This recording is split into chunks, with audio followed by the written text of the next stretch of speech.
putting can be broken down into 3 or 4 skills.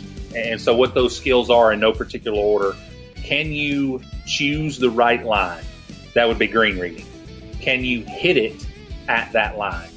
That would be start line control. And can you control the speed or the distance you hit it? Those are the big 3.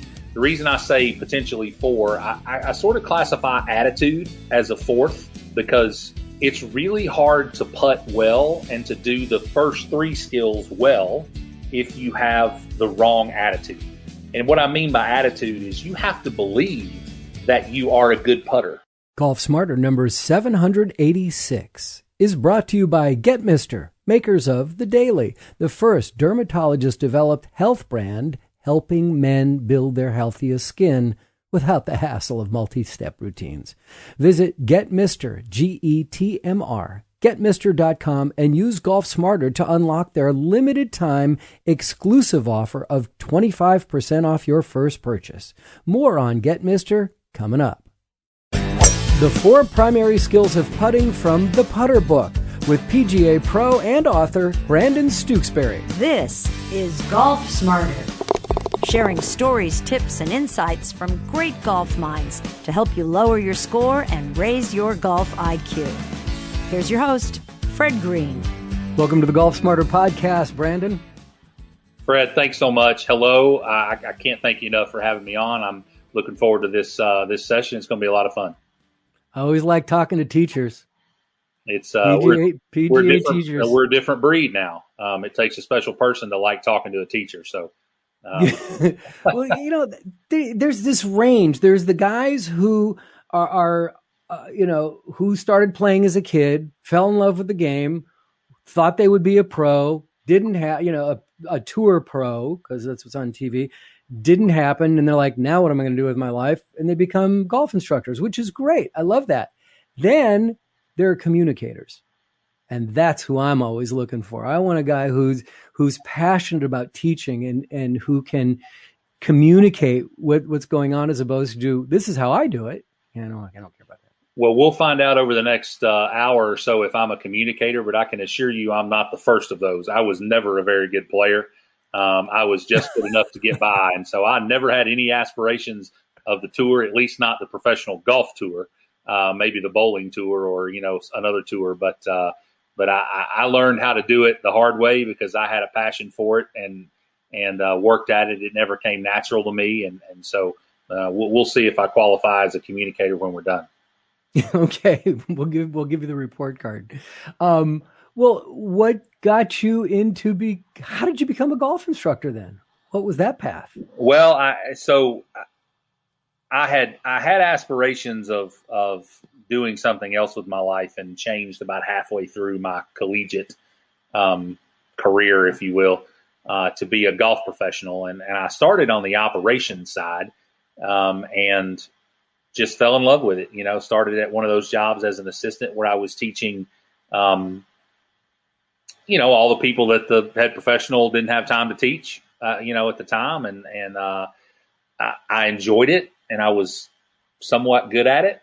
And so I wanted to get better at it. And the more I learned about it, the better I got. And that just sort of was a circle that fed itself. And I decided back in 2000, it would have been 7, that I wanted to do it full time. And so I moved to the Jim McLean Golf School down in Doral. It's not at Doral anymore. It's at the Biltmore now, but back then it was at Doral at the Blue Monster. And I was found myself at the time, we had something like 23 teachers on staff that were teaching in some capacity in season. Right. And so just an incredible environment to learn not only how to teach, but what it meant to teach full time, to what it meant to put food on the table based on how much you teach. And that was a very different idea for me than what I had done before. I had the job and I would teach a little on the side, right? But teaching full time is a different animal, and you have to know how to not only get people better, but you have to know how to move them through different phases of their development. So frankly, they continue to take lessons from you, right? I mean, that's the dirty truth of it. I mean, we're helping people, but it's also a business. And so you have to learn how keep people kind of rolling through it and keep them getting better along the way. And so it was an incredible experience. I will always be thankful, to Jim for everything that he taught me and the opportunity, and not only Jim, but the other instructors that were there. I started filling divots and picking up tees and carrying bags, and spent a year there and learned a ton from a lot of great teachers. And then I got out on my own and been teaching 1,200 plus lessons a year ever since. Well, what we're going to do today, you have 2 books now. The first one, Amazon bestseller, congratulations, the Wedge book. We'll get to that at a later date, and we will get to that. But today I want to talk about your new book called The Putter Book. Okay? All right. And I've completed the book, which I'm going to brag about because, I get a lot of books and I skim through them, but there was something about the Putter Book that caught my attention from the first couple paragraphs and it just didn't drag me through it. I was like motivated to finish it. So what I'm going to ask you to do, based on what I read, is to give me a putting lesson right now. What you go through when you have someone come to you and say, I need a putting lesson. Yeah. And well, first of all, to do that. I appreciate you finishing the book. I made the joke earlier that when you write a book that's 105 pages, you hope people finish it. And so I appreciate you taking the time. I was incredibly fortunate with the success that the Wedge book had. And if I'm being honest, I never really intended on writing a second book. And then my co-writer, Matt Rudy, who is a dear friend and wonderful professional and writer, sort of encouraged me to complete the short game, if you will. The Putter book came to life. And so it probably came out about 3 years later than it should have. The Wedge book came out in 2015. I probably should have released it a couple of years after that, but I drug my feet a little. That wasn't on him. That was on me for sure. But it's here nonetheless. And so I appreciate the opportunity to talk about it. Listen, putting can be broken down into 3 areas, potentially 4 areas, depending on how you look at it. And so when you say I'm going to, take me through a putting lesson, the first thing I would do is I would evaluate where you stand in those 3 or 4 skills. And so what those skills are in no particular order. Can you choose the right line? Okay. That would be green reading. Okay. Can you hit it at that line? That would be start line control. And can you control the speed or the distance you hit it? Those are the big 3. The reason I say potentially 4, I sort of classify attitude as a 4th because it's really hard to putt well and to do the first 3 skills well if you have the wrong attitude, right? And what I mean by attitude is you have to believe that you are a good putter. You have to have confidence in the fact that you've read it right, that you're going to start it online, and that you're going to, hit it at the right speed. Certainly we miss putts, so something had to be wrong, right? Statistically, I'm just going to be honest with you, statistically, we're terrible at putting, even the best in the world, statistically, right? I mean, most people are surprised to hear when I say that the PGA Tour average, and what I mean by the PGA Tour average, are the best putters on planet Earth. That's really what I mean when I say that. Average 26% from 15 feet. 1 in 4, right? Statistically, we're terrible at putting. We just are, right? We don't make a lot of putts. We miss way more than we make. But you have to have the right attitude and believe that you're going to be a good putter. And so the first thing I would do is I would evaluate you in those 3 or 4 skill areas. Okay. Well, then I'm going to stop you for just a moment then, okay, because I wasn't planning on doing it this way, but I'd like if you can summarize or give me, at the end of the book, you talk about this young player that you were coaching, college player, I think it was, who was one of the best players you've ever seen. Still is. Yep. Definitely. And I was like hoping you were going to give his name in the book. Maybe you'll give it as we're talking. But you did some mental work with him that I was like, thank you. That's what I needed to hear. Can you tell that story first, and then we'll get into the mechanics? Yeah, I assume you're talking about the one that won the Southeastern Amateur tournament.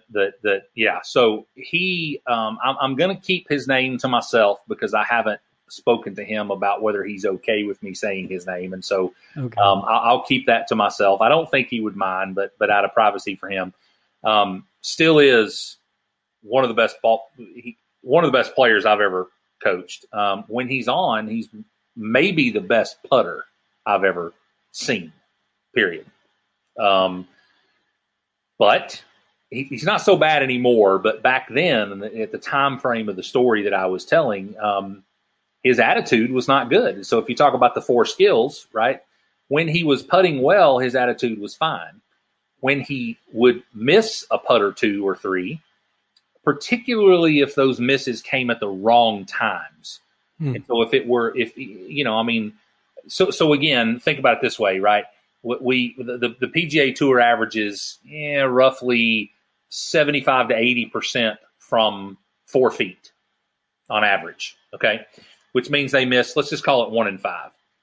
Well, if you miss a 4-foot eagle putt, right, that tends to do more mentally to you than if you miss a 4-foot bogey putt, if that makes sense, right? You place more importance on it, even though it's a stroke, right? And a stroke is a stroke is a stroke. The scorecard doesn't care. But when he would miss a putt or 2 or 3 that happened to come at the wrong times, his mental game would crumble, right? And he would start to think that he had problems controlling the other 3 skills: start line control, green reading, or speed control. He did not have trouble with the other 3 skills at all. Simply, he would miss a putt that would happen in the normal course of missing putts, because statistically we miss a lot of putts, but he would let it have such an effect on his mental game that he would start to mess with his stroke. And he would call me, and he would come to my learning center, and he would say, listen, I've been putting terribly. And I would test him using the exact same test that I go through in the putting book, and I would evaluate the 3 skills, and they were all perfect. He would test out to the level that he needed to be playing at to succeed, at his level. So there was nothing wrong with his stroke, but his attitude would be such that he would think there would be, so he would start messing with it, right? And so in the book, I talk about this formula. If you think about the 4 skills, A plus B plus C plus D equals a made stroke or a made putt, okay? Well, as humans, we tend to find ways to make the equation work. So if skill A is deficient, then we will add a little bit of skill B or add a little bit of skill C or whatever to make it all work. Well, the problem with that is now you can't evaluate what skills are breaking down, because it's a mix mash of different skills to try to hit a made putt, and that's where he would get. And so I used to not help him, right? The story I tell in the book is when we first started this, he would say, I need help. And I would say, no, you don't. You don't need help. Your stroke's fine. And what I realized after a time is that if I refused to help him, it would just spiral more out of control, right? Until he found an answer some way. Now, that somewhere else? And well, not with another coach, although that has happened, but more a tip he might read or a video he might see, which just and so here's what would happen. There was no problem to begin with, but because I would refuse to acknowledge that he thought there was a problem, he would actually create a problem because he was trying to fix a phantom problem. And now we're going to hear what the solution is right after this. Golf Smarter has always been a passion project for me. Professionally, I'm known in today's vernacular as a content creator, developing and producing podcast and video content for nonprofits, large corporate clients, and medium-sized businesses.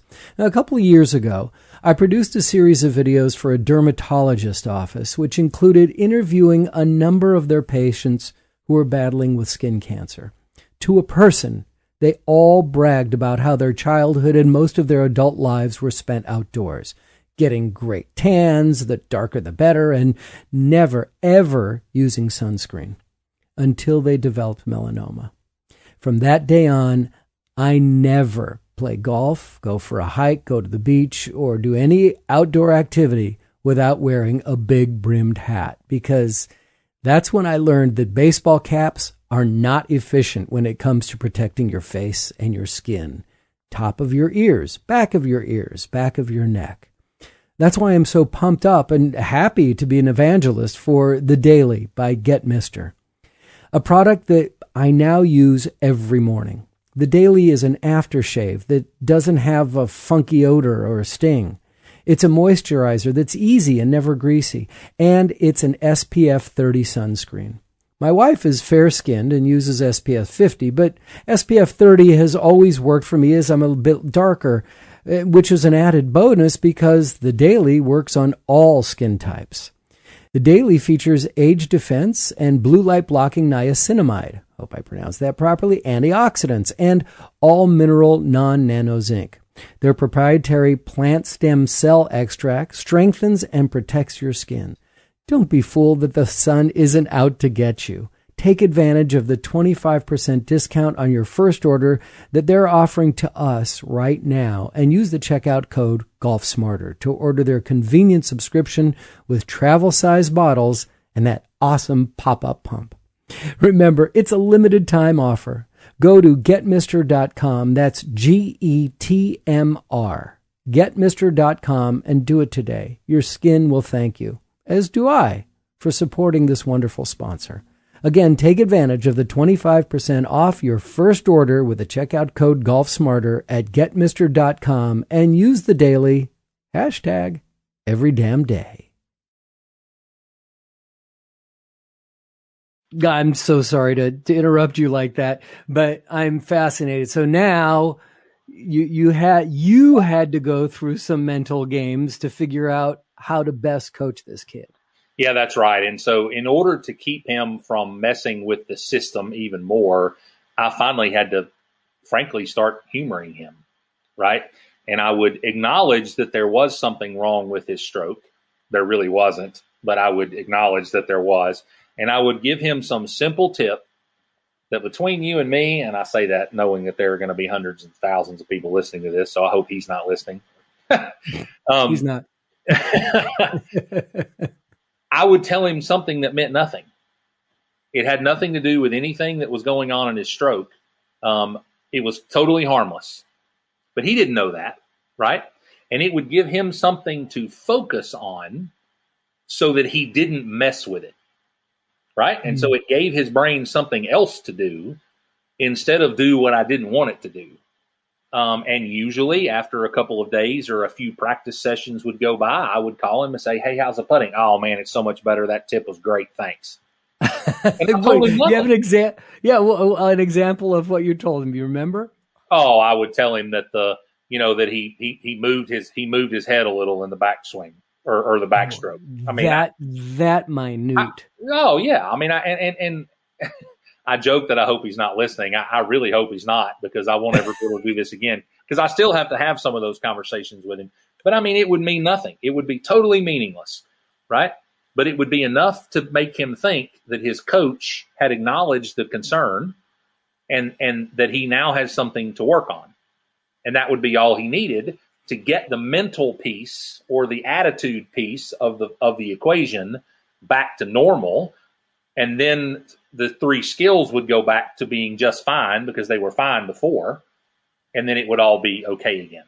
And so, that's why I include the attitude. You could call it mental, right? You could call skill D, if you will, mentality or mental. I call it attitude in the book, but it's absolutely important. And so that's kind of where I start with a putting lesson. I evaluate the first three skills, and then if I find need, I evaluate the attitude skill. And once we figure out what skills are deficient, the most deficient, then we go to work.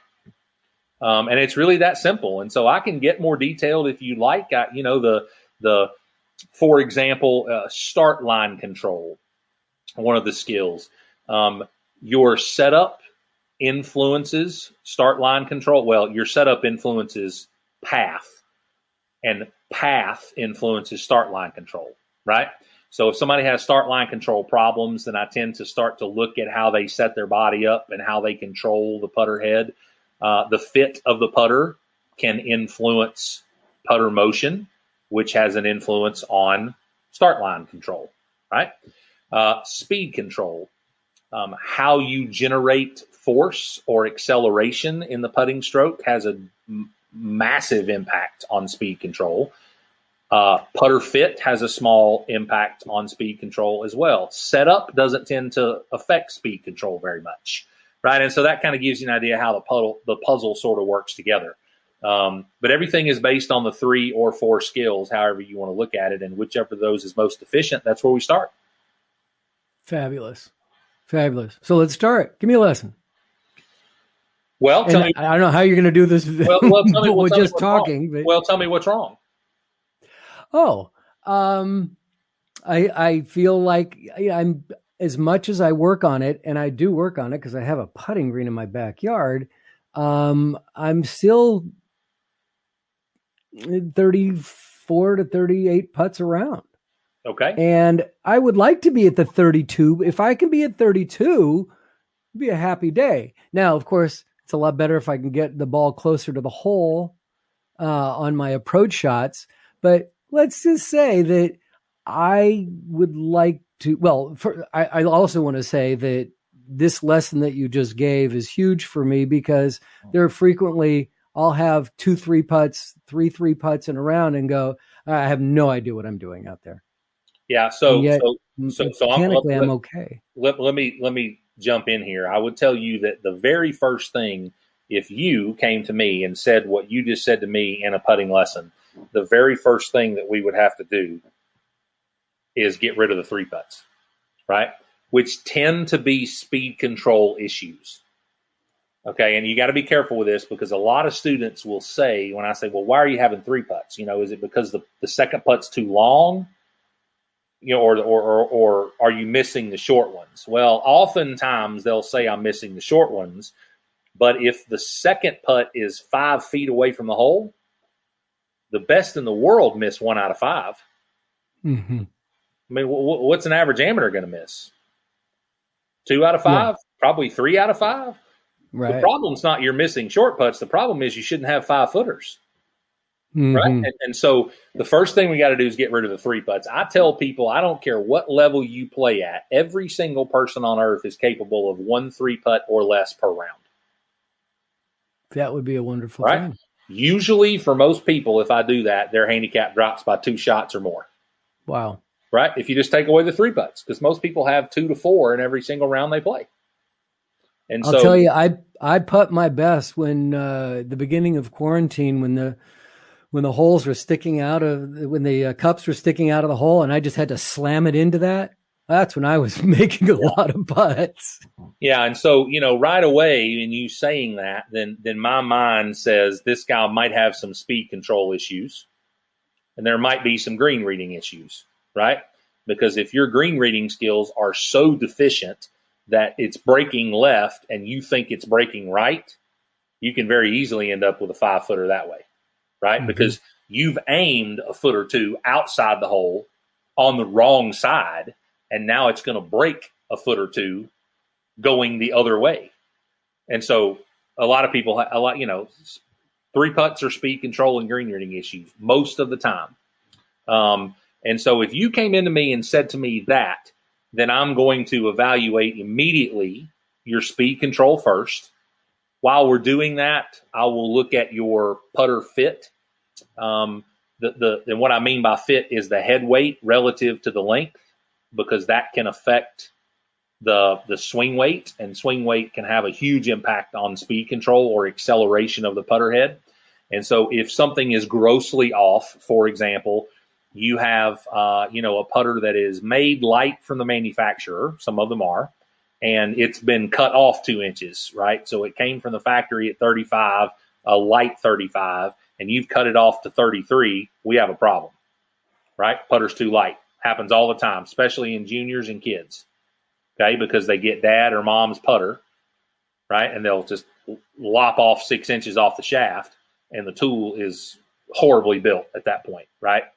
So I'll take a look at putter fit, and then we'll do some testing in speed control to see if there are or really is a speed control issue. If we find one, then I'll prescribe a few drills. If I have to say something about putter fitting, I will say it right then and right there. Putter fitting is important because it influences how you move. And so I got to make sure that there are no, gross issues, if you will, in macro issues in putter fitting. And that would be a macro issue or a gross, putter fitting problem. If you had a light putter cut short, that would be an issue. It's going to swing weight out at like C2, and that's too light. But anyway, and so that's kind of where that would start. If you came to me and you said, I just don't make anything. Like I don't have a lot of 3-putts, but I just don't make anything. Well, now my mind is, go ahead. Well, I was going to say, let's take another quick break, and when we come back, I'll tell you what I think my issues are. All right, perfect.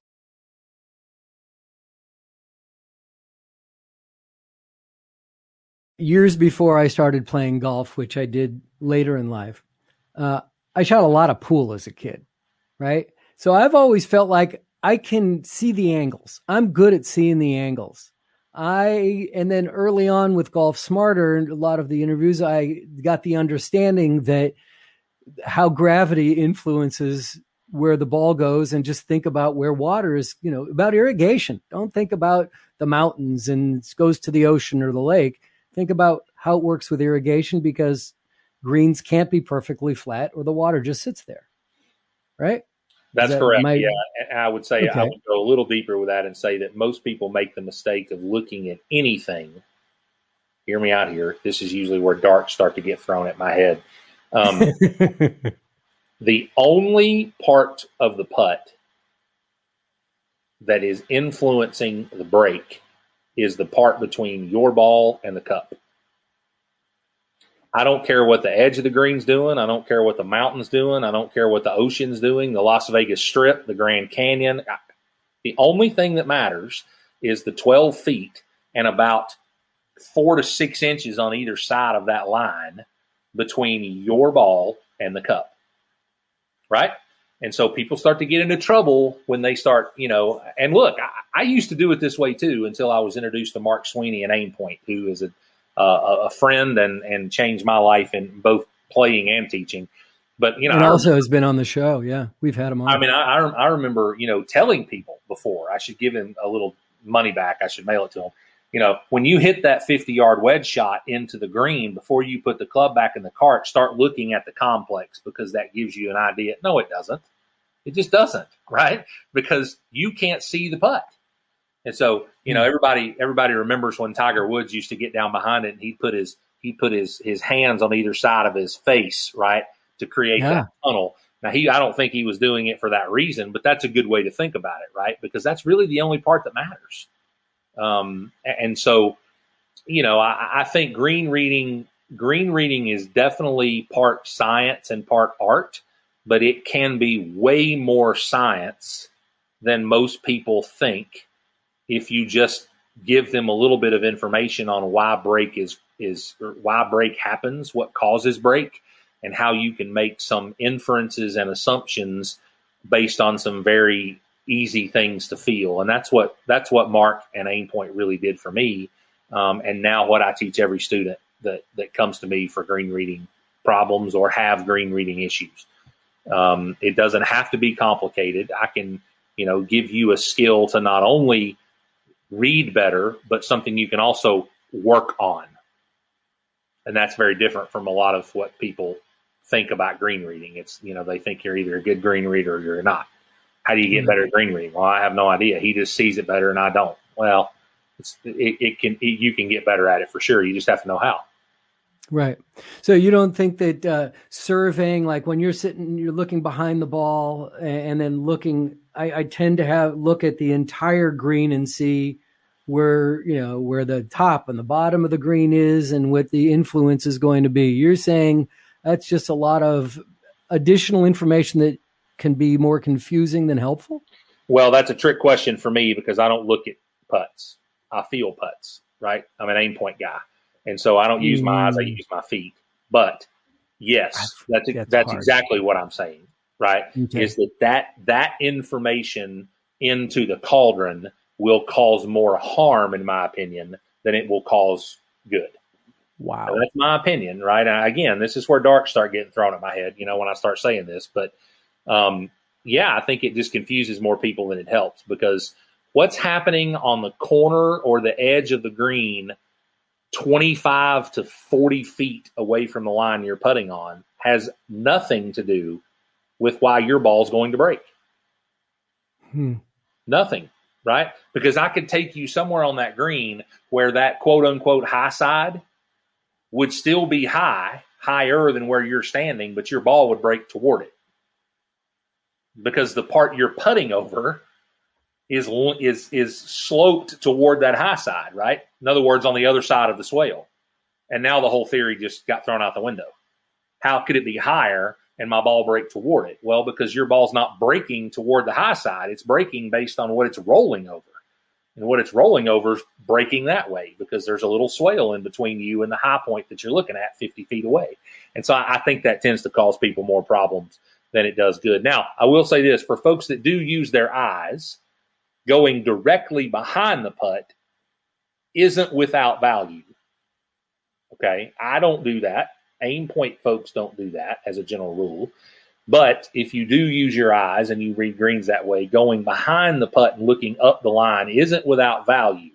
But looking at where the ocean is or where the pond is or where the high, I think that causes more problems than it does anything else. Okay, so if what's the greatest influence is between the ball and the pin, what about going to the other side of the pin, looking back past the pin towards your ball, A, and B, going to the side and looking at that line between your ball and the pin? Yeah, so behind definitely would have some value if you were going to be using your eyes. It would have some value, and looking at the side would also have value. The stress that I will put there is you're looking at the line your ball is rolling over. Right? So I think anywhere you walk around the circle, if you're going to look at it, if you're going to use your eyes, anywhere you walk on the circle has the potential to be helpful, as long as your focus and your vision stays tunnel, like Tiger used to, right, on the line you're putting over. Then I think there is a little bit of value to be had or found. Fascinating. All right. How about the other thing that I tend to have an issue with, and this was really helpful in your book. It jumped off the page for me, and that was where the ball starts. I tend not to pick a spot in front of the ball to get it started on. I tend to try to create the line in my mind from the pin back towards the ball and what the speed is going to be when the ball gets to the hole. And I frequently, and especially on those short putts, that's where my problem is I'll have an off-center hit and the ball will just go hard left and miss the hole completely, even on a short putt. Now, maybe that's my stroke, but I'm not getting center face. Well, center face contact is definitely a stroke mechanic problem. And I would almost pull that out in a separate discussion than the discussion about picking a spot on the line or thinking about the curve or the path the ball travels on. To me, those are separate conversations, right? Because if you're not hitting the center of the face, then there's no point in having the other conversation. Right. The ball's not going to start on line, right? The only caveat to that is if you hit off center on the face, the same place every single time. That's okay. That's better. I don't know that it's better. Okay, but that's livable. Although I would say there's probably a club fitting issue there. If you are consistently hitting the club hypothetically on the toe or on the heel, it's probably ill fit, right? Because that means your stroke mechanic is not faulty. It's just striking the golf ball in the wrong place or striking it on the wrong place in the face. And so we may need to look at some fitting there. But I would pull that off to the side. You got to hit it in the middle of the face, or you have to hit it consistently, right, in the same place. Let's just leave it at that. All right. Well, I know you have a hard stop coming up in about 10 minutes. So let's take one more break, talk about Golf Smarter Mulligans for a second, and then come back because there was something else in the book about hitting it on the face that I want to ask you about. This week on Golf Smarter Mulligans 102, and the fifth in our 9 consecutive episodes dedicated to the lessons of the late Tony Manzoni, I'm calling this episode Success in the Shadow of Greatness, because we talk about what some people have to go through when they go into a profession that their father also starred in, like Steph Curry or Ken Griffey Jr., athletes. But Tony was good friends with Frank Sinatra, so he was 1 degree of separation from seeing Frank Jr. But of course, we talk about improving our game. You know, Tony didn't carry a lot of wedges in his bag because he believed, as do a lot of the greats, that you should be able to make a variety of shots with any club in your bag. But you should be able to take a pitching wedge out and hit it 50, 60, 70, 80. Now, you should be able to hit it all those distances. That's called shot making. The great players like Hogan, he would hit every club in the bag during a practice round 25 times, and he'd hit them different trajectories, left to right, right to left, high and low. And he could stand out there and with his whole set of clubs and hit a green about 150, 160 with every club in the bag, including the driver. So he had the ability to speed it up or slow it down and still make a legitimate swing and hit the ball flush. That's what's missing today. If a person would take the clubs that they have and practice with them and use them for different distances, you'd be surprised. They could literally eliminate some of the clubs in their bag and still be able to play without any problem. That's Tony Manzoni on episode 102 of Golf Smarter Mulligans, being released this Friday. Learn more about Tony on our website at golfsmarter.com/Tony. His book, The Lost Fundamental, One Simple Move, Better Golf Forever, is available on Amazon, both in Kindle and paperback, and the DVD of the same name can now only be seen online. There is no more DVD, but it's on our private channel. If you'd like to gain access to it, write to me directly by clicking on the Hey Fred button at golfsmarter.com. Both Golf Smarter and Golf Smarter Mulligans are free and available wherever you get your podcasts. So please follow both so that you can get a brand new episode of either when it downloads to your favorite listening device.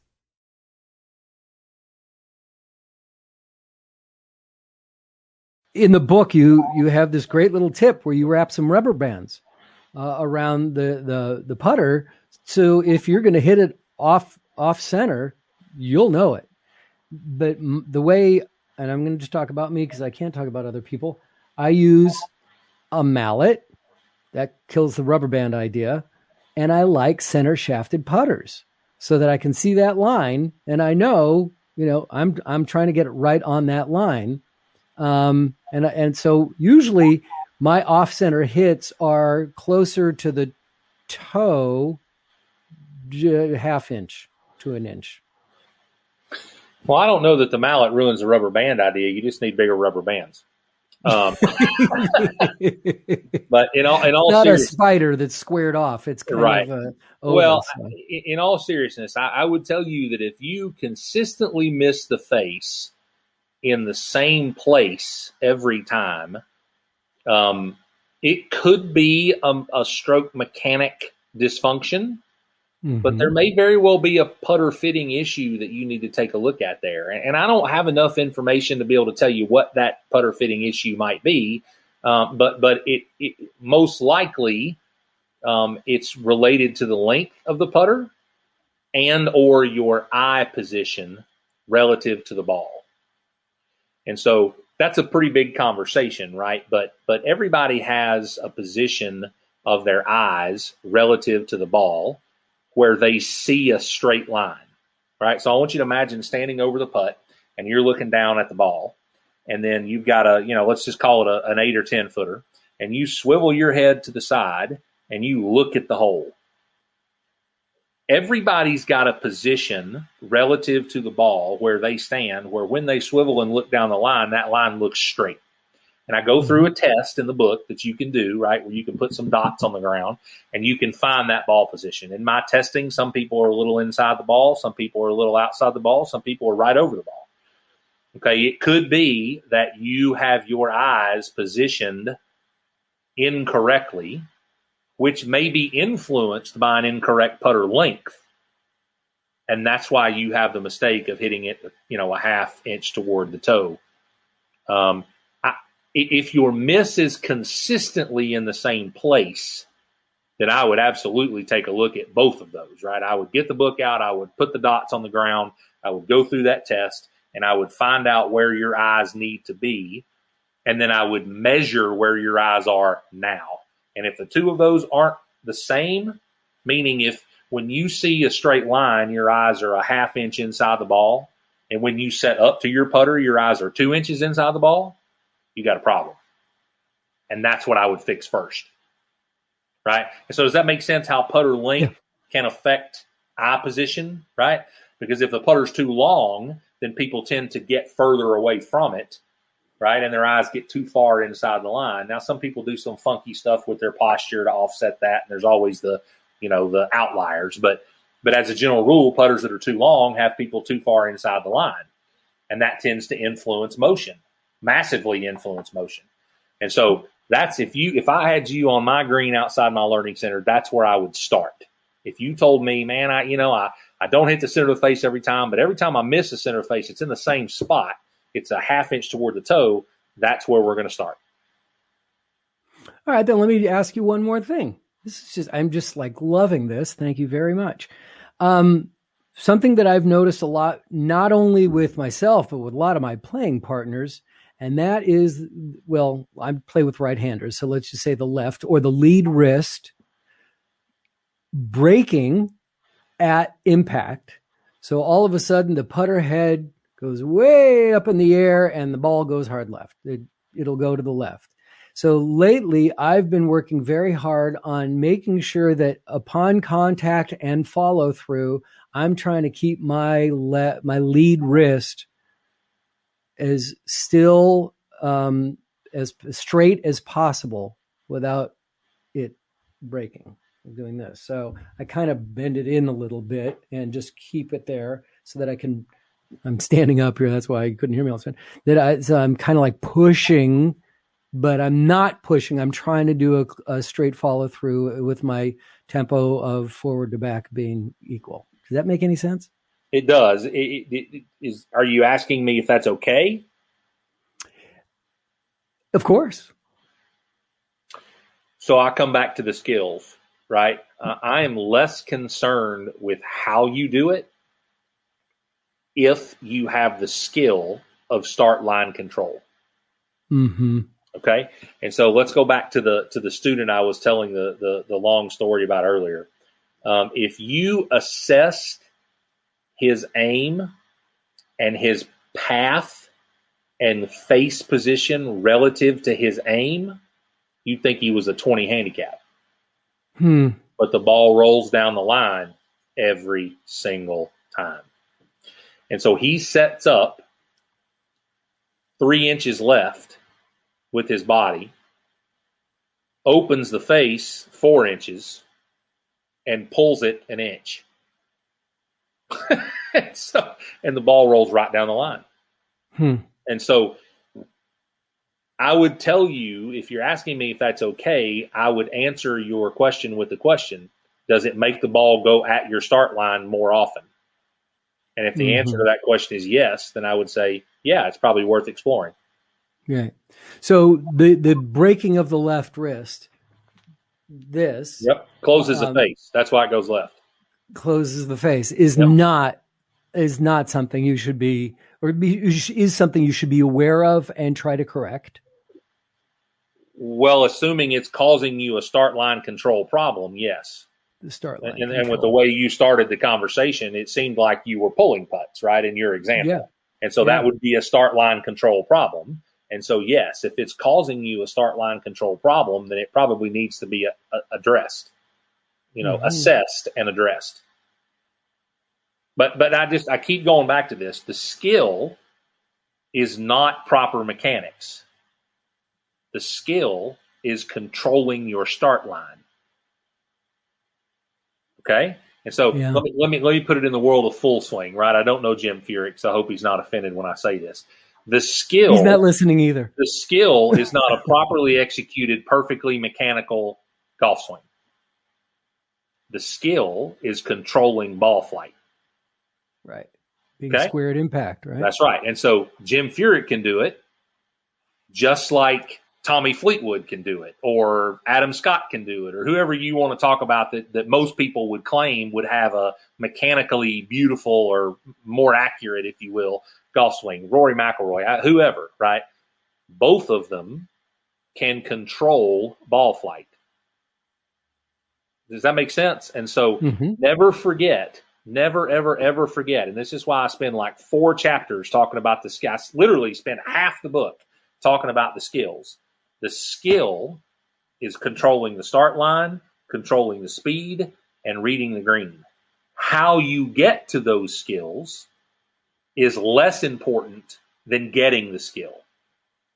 Okay, now I'm not that. Please don't misunderstand. This isn't the get out of jail free card to do whatever you want mechanically. That's not what that means. Okay, because good mechanics control the skills easier than bad mechanics. Okay, that's a fact. But I see way too many people get caught up in trying to be mechanically perfect when they should be trying to be more skillful. Does that make sense? It makes a ton of sense. I really appreciate it. This has been great, man. And I know you have to go. I have so many more questions, and you have another book. And that's why we're going to have you back on to talk about the wedge book. Again, Brandon Stooksbury with the new one, the putter book, and the original Amazon bestseller, the wedge book. How do we find you online? How can we see what you do? Everything is under Stooksbury Golf. And so it's STOOKSBURY Golf. And so Twitter feed, I'm not terrifically active on Twitter, but it is there. Instagram, Facebook, YouTube, website, everything you can find under Stooksbury Golf. The book is available. Both books are available on Amazon. The putter book is brand new. And so you may have to type my name in next to putter book because, until the book kind of gets rolling, then it may not come up just by title. But hopefully before too long, it will be just the putter book. But either way, both books are available on Amazon, both in paperback form or Kindle, if you will, digital form. And so, everything's out there. I've got plenty of YouTube videos. You'll find plenty of links to stuff I've done for magazines and other things if you just type my name into the old Google. But everything's under Stooksbury Golf. Ye old Google.